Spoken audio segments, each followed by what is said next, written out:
Tonight, emotions boiling over outside the courthouse. Protesters in each other's faces, some openly weeping. And for others, relief that justice was... What's going on, y'all? Man, it's King Cliff holding it down for the Cool Team, man. I'm right back at you. It's a sad day all the way around, you know. This Karmelo Anthony situation is going, and this is just an update to what I've already dropped on Cool Table 1.0. If you follow us there, I have Miss Sweet in the building, our producer as well. Miss Sweet, say hi to the people. Hi, everyone. I don't know if there's much that needs to be recapped on, but if you don't know and you're living under a rock, Miss Sweet, why don't you fill them in just briefly about what this whole Karmelo Anthony situation is about? Two teenage boys at a track meet get into an altercation. One gets stabbed, and one is on trial for murder, found guilty, and has now been sentenced to 36 years, I think it is. 35 years in prison. Yeah. Right now, what we're going to do is kind of do a quick update on what we know. You brought it to my attention that there was two factors that we didn't know previously when we talked about this on the last live with TK and everything like that, about it being an all-white jury and there being four, I think they said 4 out of 6 witnesses were black. And on one of the situations, one of the witnesses, and I think I showed that to you guys at the beginning of this thing. If not, I'm going to go ahead and show it to you now.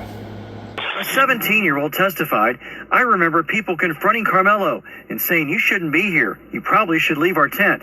I also said you should leave.' Prosecutor, was it aggressive? I don't think so. I remember it getting more aggressive. I remember Karmelo refusing to leave, and Austin saying, 'You need to leave,' and Karmelo saying, 'Touch me and find out.' That student and others say the defendant was asked to leave as many as 15 times. The first of what's expected to be several track and field teammates of Austin Metcalf testified as witnesses during the Karmelo Anthony murder trial.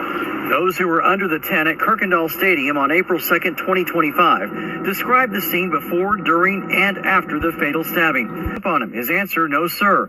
How long did this go on? Roughly 2 minutes. Was Karmelo angry? Yes, sir. Was Austin angry? Yes, sir. Karmelo started refusing to leave. Prosecutors, who was provoking? Karmelo. Austin leans in to push him and Karmelo stabs him. Karmelo had his hands inside a backpack and we thought it was a bluff. He says he and others didn't believe Karmelo would do anything because they live in a, quote, safe community. Austin fell down the bleachers onto his back and he got up. He lifted up his shirt where his chest was all bloody and he said, 'I think I got stabbed.' Prosecutor, did he say anything?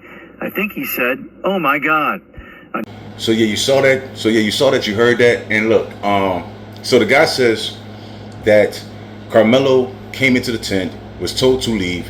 He refused to leave, and he warned. And this is where it gets murky because it becomes a real discussion shaker, right? But I say he warned. Some people say, well, it's clearly a warning, but that's not the point. It's about does that warning and does the action allow or condone that level of violence, justify that level of violence. But he tells him, "You put your hands on me, you're gonna find out." Austin proceeds to push him. He gets met with a stab.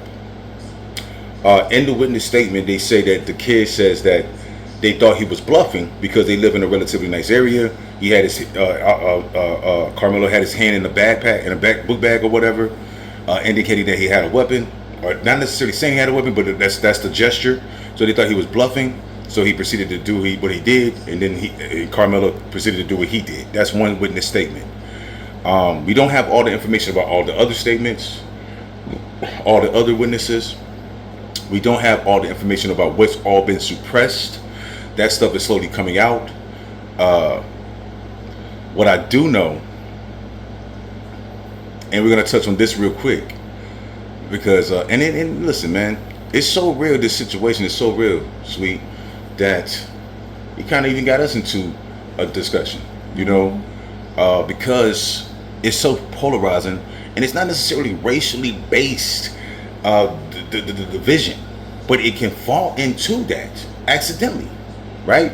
And that's how I feel with us. We were discussing the the warning, right? Because on my end, I'm like, okay, if I tell a person, and I mentioned, a lot of people have the open carry law type of thing, like they have their gun out, on their hip. So if I tell you, you put your hands on me, bro, and you're gonna find out, right? I think that is a warning, and if you proceed to go past that warning, you did not adhere to the warning. Therefore, you reap the consequences of not adhering to that warning, right? Does that justify the level of physical action?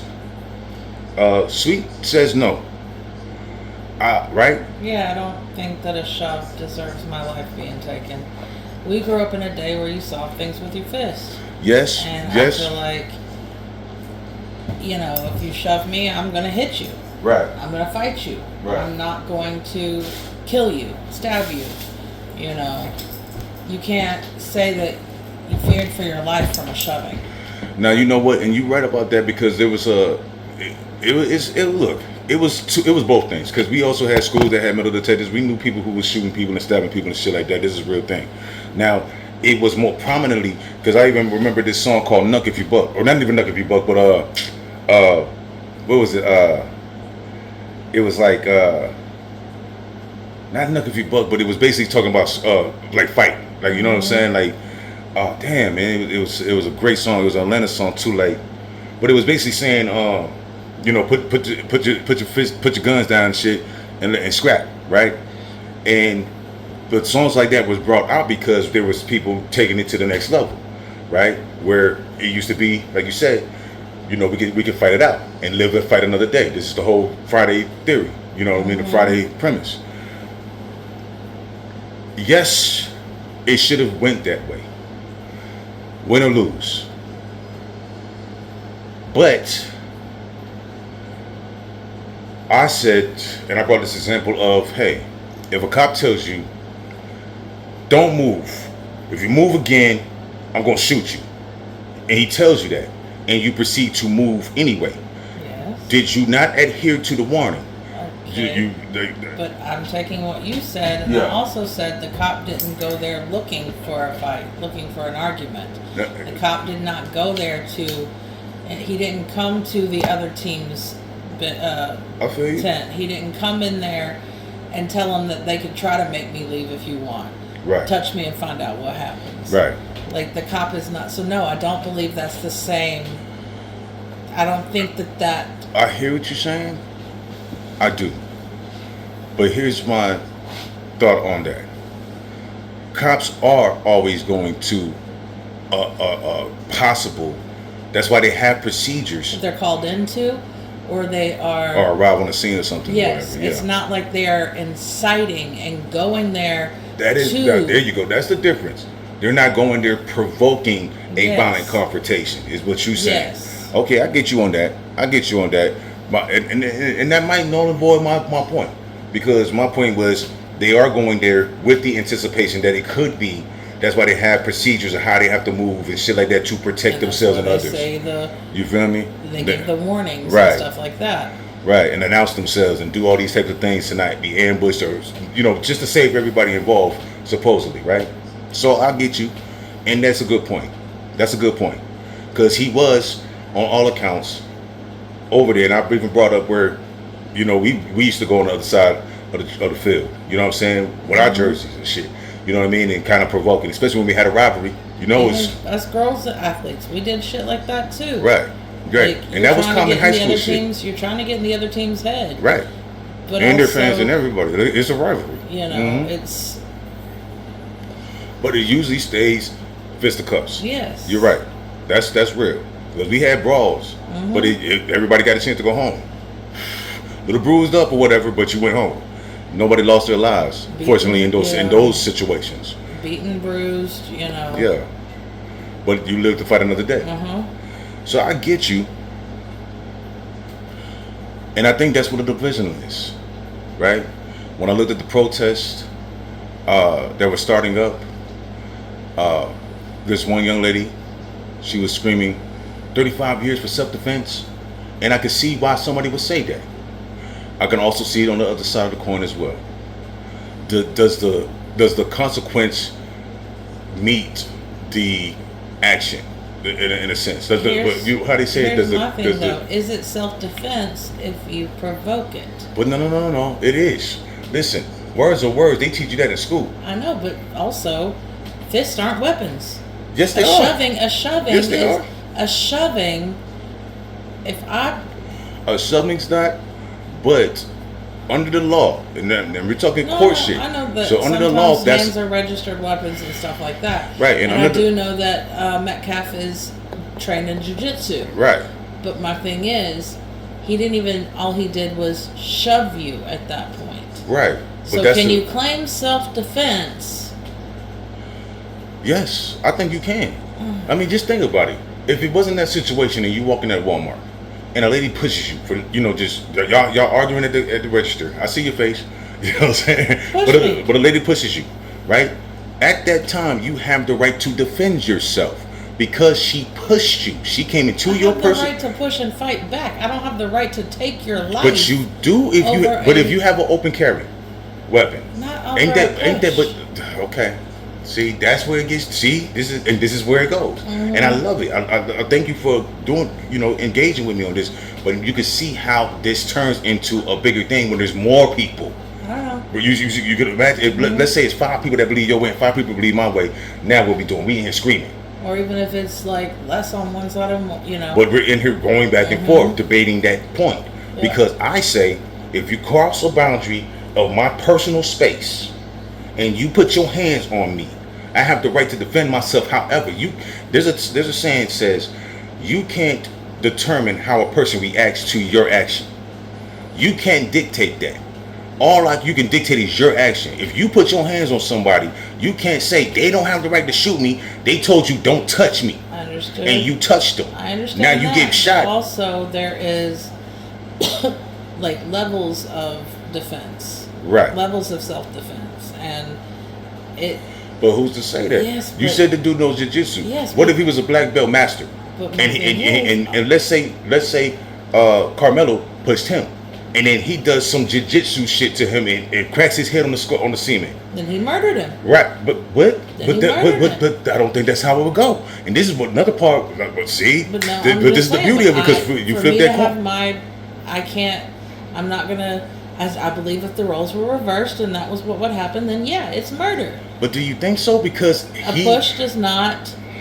I'm sorry, a push does not mean you can take someone's life. I think because nowadays I'm terrified from our kids growing up now if we don't set a precedence because if you push me, I can kill you. But it's been like that though, G. No. It's been like that, man. There have been little bitches that bring knives to a gunfight, or a fist fight, like, yes. Yeah, people because those are the ones who feel like I can't take you in a... Yes, true. And remember I made a statement to TK yesterday. I was like, there's some skinny killers out here. Like, they don't even know that they can lift 20 pounds, but they can lift a 4 pound. Yeah. You know what I'm saying? And they can hold that thing steady enough to shoot you, and they will. You know what I'm saying? So you can't, and that goes to that thing. All you can control is your action. You can't dictate how somebody reacts to your action. So we're going to pick this up on part 3, right? Where we're going to bring in TK. But right now, we're just going to cover the basis of what the update is. Right now, we know that there's about 6 witnesses. Most of them, I think they were all teens there, you know what I'm saying, under the tent and things like that. I think 4 of them were black. It was an all-white jury, so I believe that even opens up grounds for appeal. I believe that wasn't fair. I don't believe that was fair either because that's not his peers. Right. It's not an equal balanced thing. It's not a what they call it a group of your peers. Yeah. One of the women that they kicked off the jury was because she was an educator, but yet they kept a white educator on the jury. See. So yeah. So this is going to be an ongoing thing. I guarantee it because there's no way they're not going to try to appeal this thing. But I just wanted to bring this information to you guys as it's coming, and it's going to be a lot more. I think we're going to have to probably end up doing a few more parts of this thing as the story develops. But as of now, we're going to catch you cool kids at the cool table next time. Deuces.